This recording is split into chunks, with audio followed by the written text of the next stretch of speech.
and welcome back to my channel. So as you can see in the thumbnail, मैं आई हूँ यहाँ पे अपना 2025 के जितने भी मैंने एग्ज़ाम्स दिए उन सब का रीकैप बताने। सो सबसे पहले let me introduce myself to you all. ठीक है, एक ब्रीफ इंट्रोडक्शन। सो मेरा नाम है साक्षी एंड अभी करंटली आई एम परसुइंग एम.कॉम, दैट इज़ पोस्ट ग्रेजुएशन। ठीक है, एंड मैंने अब तुम लोगों को जानना होगा कि मैंने ग्रेजुएशन कब किया है। तो ग्रेजुएशन मैंने 2024 में किया है and without any drop year मैंने अपना M.Com that is post graduation start कर दिया। हाँ, सो यस, ये था मेरा ब्रीफ इंट्रोडक्शन। तो अभी हम आए हैं अपने 2025 के रीकैप को बताने के लिए। सो सबसे पहले स्टार्ट करते हैं the first exam which I give. मतलब मैं अपना स्टार्टिंग का पूरा जर्नी बताती हूँ, कब मैंने एग्ज़ाम्स की प्रिपरेशन स्टार्ट की। ठीक है, सो लेट्स गेट स्टार्टेड। सो सबसे पहला एग्ज़ाम था मेरा लाइक 2024 में। मेरे एग्ज़ाम्स ख़त्म हो गए थे, आई मीन ग्रेजुएशन ख़त्म हो गया था टिल मई में ख़त्म हो गया था। एंड देन उसके बाद जून में या जुलाई में I guess RRB PO and clerk का था। तो उस टाइम पे मैंने कुछ पढ़ा नहीं था और मुझे कुछ आइडिया नहीं था इतना कि कैसे करते हैं, क्या करते हैं, कैसा एग्ज़ाम आता है एंड कैसा अटेम्प्ट करते हैं, ये सब कुछ भी नहीं पता था मुझे। तो फिर मैंने ऐसा लाइक एक्सपीरियंस गेन करने के लिए मैंने सोचा लेट्स ट्राई सम एग्ज़ाम्स। तो फिर मैंने उसके लिए आरआरबी क्लर्क और आईबीपीएस क्लर्क को फिल कर दिया। देन उसके बाद आरआरबी क्लर्क हुआ एंड उसके बाद आईबीपीएस क्लर्क दिया मैंने। तो उस टाइम पे तो मतलब मैंने इतना अच्छे से मतलब आईबीपीएस क्लर्क मैंने थोड़ा पढ़ा भी था, बट आरआरबी क्लर्क वो मैंने बिल्कुल भी नहीं पढ़ा था। लाइक मैं अपने अटेम्प्ट्स बताती हूँ। उस टाइम पे मेरे अटेम्प्ट्स फर्स्ट अटेम्प्ट में आई डिड 48 क्वेश्चंस, बस इतना ही कर पाई मैं। एंड आईबीपीएस क्लर्क में आई डिड 72। तो मैं थोड़ा उसके लिए पढ़ ही गई थी। तो उस टाइम पे क्योंकि एक एग्ज़ाम हो चुका था तो मुझे थोड़ा आइडिया हो गया था कि अब फर्दर कैसा होता है सब सिनेरियो एंड ऑल, सारा पैटर्न एंड ऑल सब मुझे समझ में आ रहा था। तो फिर इसी से मैंने 72 अटेम्प्ट्स का अटेम्प्ट किया था आईबीपीएस क्लर्क में। बट उसमें भी था कि नहीं होगा क्योंकि ऑफ कोर्स इसकी कट ऑफ इतनी हाई जाती है। सो ये रहा। देन उसके बाद अब मी एज अ बिगिनर, जैसे आप में से बहुत सारे लोग मे बी इस वीडियो को जो देख रहे होंगे बिगिनर्स। सो आप मेरे से मेरा एग्जाम्पल लेकर सीख सकते हो कि लाइक मैंने तो यही किया कि पहले मैंने जब मैंने पहला अपना सीरियस अटैम्प्ट दिया था that was this year only 2025 SBI clerk, जिसमें 14,000 वैकेंसीज आई थी।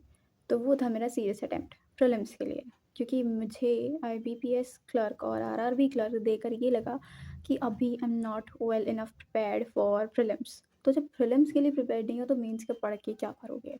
सो मेरा ये था। तो फिर मैंने वही किया, मैंने प्रीलिम्स पढ़ा अच्छे से एकदम।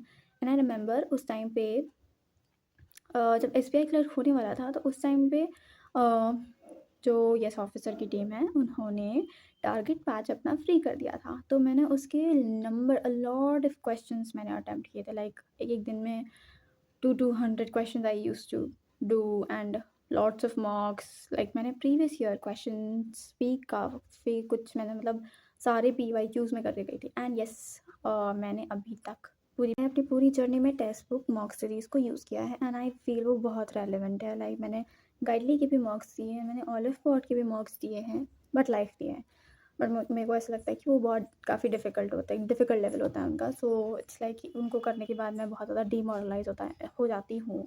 सो आई फील कि text book is okay for me and मेरे लिए वो एकदम बेस्ट मॉक है। ठीक है, सो अगर किसी बिगिनर को लाइक ख़रीदना भी है तो please go for text book मॉक्स। ठीक है, मैं यहाँ पे कोई प्रमोशन करने नहीं आई हूँ, बट स्टिल लाइक मुझे ऐसा फील होता है कि वो बहुत ज़्यादा रेलेवेंट है और इतना ज़्यादा डीमोरलाइज नहीं करता है। तुम अपने अकॉर्डिंग ख़रीदो ना। सो इट्स लाइक मेरे अकॉर्डिंग अगर आपको ख़रीदना है तो आप टेक्स्ट बुक यूज़ कर सकते हो, जो बहुत सही है। So next coming to like मेरा पहला एसबीआई क्लर्क। तो एसबीआई क्लर्क के लिए वही मैंने प्रीलिम्स के लिए सबसे पहले प्रिपेयर किया। पूरा प्रीलिम्स ओरिएंटेड मेरा प्रिपरेशन था। फिर इसके बाद ये हो गया। सो यस यू कैन सी कि मैंने क्लियर कर लिया उसको। एंड देन क्या था, मेंस। तो मेंस भाई अब मैंने बता दिया कि मैंने मेंस पढ़ा नहीं था। सो और 15 डेज़ में मैंने जितना भी पढ़ा तो उसके according I did.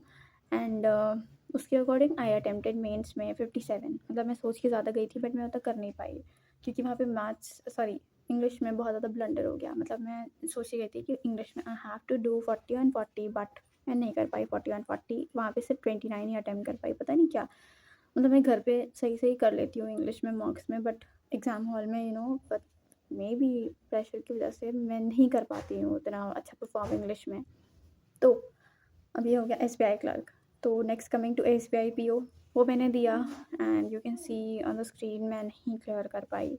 And then उसके बाद आता है I B P S P O. तो उसमें भी मुझे थोड़ा डाउट था, बट डाउट क्यों था, वो इसलिए था कि मुझे ऐसा लगा कि मे बी उसका सेक्शनल मेरा रुक सकता है मैथ्स का, क्योंकि मैथ्स जितना मैं कर पा रही थी तो वो कट ऑफ क्लियर करने तक का ही था।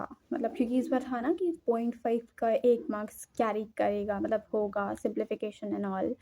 तो उस चक्कर में मेरे को ऐसा लगा कि शायद हो सकता है सेक्शनल रुक जाए, क्योंकि मैंने अटेम्प्ट 63 किए थे I B P S P O prelims में। तो ये था। सो यस, उसके according as you can see मैंने क्लियर कर लिया। अब इसकी क्लियर करने के बाद 15 दिन बाद इसका भी मेंस था। आई गेस 15 दिन ही था, या 15 या 20 दिन मिला था शायद प्रिपेयर करने के लिए, और मे बी एग्जैक्ट 15 डेज़। तो फिर उसके बीच में एस बी आई क्लर्क भी देना था, दैट वाज ऑन 21 सितंबर। तो एस बी आई क्लर्क दिया, बट उसमें वही था कि इस बार वैकेंसीज़ कम थी, तो कट ऑफ जाने हाई जाने के चांसेस ज़्यादा थे। तो बस यही था कि मैं कट ऑफ क्लियर नहीं कर पाई एस बी आई क्लर्क में भी, एज यू कैन सी। तो मतलब क्लोज था, बट वही है कि नहीं हो पाया। बट स्टिल कोई बात नहीं, मतलब एकदम मेरे को ध्यान मैंने नहीं दिया उस पर, क्योंकि मैं सोच कर ही रखी थी कि हो सकता है कि ज़्यादा कट ऑफ चली जाएगी, तो इतना मैंने कोई हाई एक्सपेक्टेशन उससे लगा नहीं रखा था अपने आप को खुद डिमोरलाइज करने के लिए। Then I B P S mains, I B P S P O mains, उसके लिए मैंने बहुत मेहनत की। मतलब इतनी मेहनत की कि सुबह से लेकर शाम तक मैं बस फ़ोन देखती रहती थी, and I my eyes used to pain a lot, but still I had to study. तो फिर मैंने पढ़ा, एंड आप स्कोर कार्ड देख सकते हो। एंड अनफॉर्चुनेटली मैं क्लियर नहीं कर पाई। अब मैं बता सकती हूँ कि मैंने ये जो रिज़ल्ट था मैंने शेयर किया था शॉर्ट्स में। तो मैं अपने एग्ज़ाम के अटेम्प्ट्स बताऊँ अगर, तो I was very much devastated in reasoning section. वो इसलिए क्योंकि मैंने 21 मार्क्स का अटैम्प्ट किया था and I got just 9 marks. तो वो मेरे लिए बहुत ही ज़्यादा डेवस्टेटिंग था उसको देखकर। मतलब जी के देखकर तो मैं बहुत खुश थी कि इतनी ज़्यादा आ गए, मतलब बहुत ज़्यादा था लोगों के। मैं जब मार्क्स स्कोर कार्ड देखती थी तो आई यूज्ड टू थिंक यार कितना ज़्यादा हो गया, 15 नंबर। तो उसको देखकर तो I was very happy, but reasoning ने एकदम ले डूबा या दिमाग ख़राब कर दिया, जो भी बोलूँ। देन मैथ्स तो जितना भाई मैंने अटेम्प्ट किया था, 5 नंबर का अटेम्प्ट किया था, उसमें भी एक गलत कर दिया था। सो मेरे को यही था कि उसमें तो इतना ही आएगा। एंड फाइनली मतलब फॉर्चुनेटली उसकी कट ऑफ भी क्लियर हो गई। मतलब एग्जैक्ट वही था, जितना कट ऑफ था उतना ही मेरा मार्क्स भी था। डिस्क्रिप्टिव तो बहुत ही वाहियात था। मतलब ऐसे तो मेरा ठीक गया, ऐसे मैंने लिख लिया था 64 वर्ड्स वर रिमेनिंग, तो फिर मैंने उसको छोड़ दिया था। बट क्योंकि आरसी इतना बेकार, इतना ज़्यादा बेकार था ना, मतलब क्या ही बोलूँ, बहुत ही गंदा था आरसी, कुछ समझ ही नहीं आ रहा था। Me being an English medium student, मुझे आरसी समझ नहीं आ रहा था, इतना गंदा था वो। मतलब लिटरली वो ऐसे जा रहा था। तो फिर मतलब मैंने 2 क्वेश्चंस कैसे भी करके कर दिए हैं, एंड 2 क्वेश्चंस इतने गंदे थे। मुझे वो 2 क्वेश्चंस याद भी हैं। और वो पहला क्वेश्चन था कि ऑथर क्या पूछ रहा है, जब क्वेश्चन सब मतलब आरसी समझ ही नहीं आ रहा, तो मैं कैसे बताऊँ ऑथर क्या बोलना चाह रहे हैं। और था कि आपका पॉइंट ऑफ व्यू क्या है, ये दूसरा क्वेश्चन था। वही सेम चीज़ जब समझ ही नहीं आया तो मैं कैसे अपना वो व्यू पॉइंट दे दूँ। सो ये था। तो फिर वही डिस्क्रिप्टिव सेक्शन तो बहुत ही गंदा गया था मेरे अकॉर्डिंग। तो ये था। एंड सो यही था कि इसमें भी रह गई, मतलब स्कोप था, बट अगर रीजनिंग और थोड़ा डिस्क्रिप्टिव में 1-2 मार्क्स और हो जाता तो शायद मेरा क्लियर हो जाता। एंड येस, अब मैं पूरी जर्नी बता रही हूँ तो इससे तो आपको समझ ही आ रहा होगा कि मेरे पीओ वाले एग्ज़ाम्स तो it was my first attempt, और मैं बाकियों को भी फर्स्ट ही मतलब एसबीआई क्लर्क सेकंड अटेम्प्ट था, बाकी आईबीपीएस क्लर्क भी सेकंड था। बट वही था ना कि उस टाइम पे सीरियसनेस से नहीं दिया था। I was just trying, giving a trial. तो फिर मैं तो अपना इसको अब फर्स्ट अटेम्प्ट ही मान रही हूँ। सो अब 2026 हाँ, उससे बाद में याद आया IBPS क्लर्क, जो कि मेरा क्लियर हो गया है एज़ यू कैन सी, क्योंकि मैं इसमें बहुत ही ज़्यादा मच आई वाज़ कॉन्फिडेंट कि ये तो हो ही जाएगा, क्योंकि मैंने इसमें अटेम्प्ट्स में 90 किए थे, तो मैं सोच के गई थी, मतलब सोच ली थी कि हाँ, हो जाएगा। ये हो गया। देन इसका मेंस का स्टोरी आपको बताती हूँ, क्या हुआ कि मेरी तबीयत अभी बीच में इतनी ज़्यादा ख़राब हो गई थी, since 8th of November till 29th November I was very much ill, मतलब सीवियरली इल थी कि मैं I wasn't able to stand by myself, मैं खुद खड़ी नहीं हो पा रही थी। सो इतनी ज़्यादा तबीयत ख़राब होने के चक्कर में I couldn't go to give my mains exam, जिसका मुझे बहुत अफ़सोस था, क्योंकि मुझे काफ़ी ज़्यादा होप्स थी कि I would be able to clear it this time, mains तो क्लियर कर लूँगी IBPS क्लर्क का। बट एनीवेज़ गॉड की मर्ज़ी कुछ और थी। सो कोई बात नहीं, मुझे इतना कुछ दुःख नहीं था, क्योंकि मैं अब ठीक हूँ, तो that matters to me more than giving any exam. So RRB PO के साथ भी यही हुआ कि 22 ऑफ नवंबर को मेरा एग्ज़ाम था, and I was so very much ill. उस टाइम पे तो बहुत ही ज़्यादा ख़राब थी, दिक्कत इतनी ज़्यादा थी। तो वही था कि RRB PO छूट गया, and RRB I mean IBPS clerk mains छूट गया उसके चक्कर में। ये तो एग्ज़ाम्स तो छूट ही गए। फिर अभी सेमेस्टर एग्ज़ाम्स, जैसा आप थंबनेल में देख रहे हैं, तो उसका सिनेरियो बताती हूँ कि अभी बताया कि जैसे मैं MCOM कर रही हूँ, सो मेरे सेमेस्टर एग्ज़ाम्स भी अभी हो रहे हैं थे। 5 नवंबर इट स्टार्टेड, एंड अभी 15 को ख़त्म हुए हैं। तो अभी RRB का मेरा 13 तारीख को था, नवंबर नहीं दिसंबर, राइट? यस, सॉरी, दिसंबर। तो 13 तारीख को मेरा दिसंबर में एग्ज़ाम था अभी RRB का। तो फिर वही था कि इधर MCOM भी चल रहा है और RRB भी चल रहा है, but anyways I gave my best. मतलब उसमें मैंने अपना एनालिसिस शेयर किया है शॉर्ट्स में, still I am telling you people, मैंने 70 किए हैं उसमें, जो कि मुझे कोई होप्स नहीं है उससे इतनी, क्योंकि अकॉर्डिंग टू मी, मेरे हिसाब से मतलब 75 या 80 करो तो ही सिलेक्शन होगा उसमें, तो इतना ज़्यादा टफ कॉम्पिटिशन है उसमें, इसलिए। सो या this was all my recap of 2025 exams.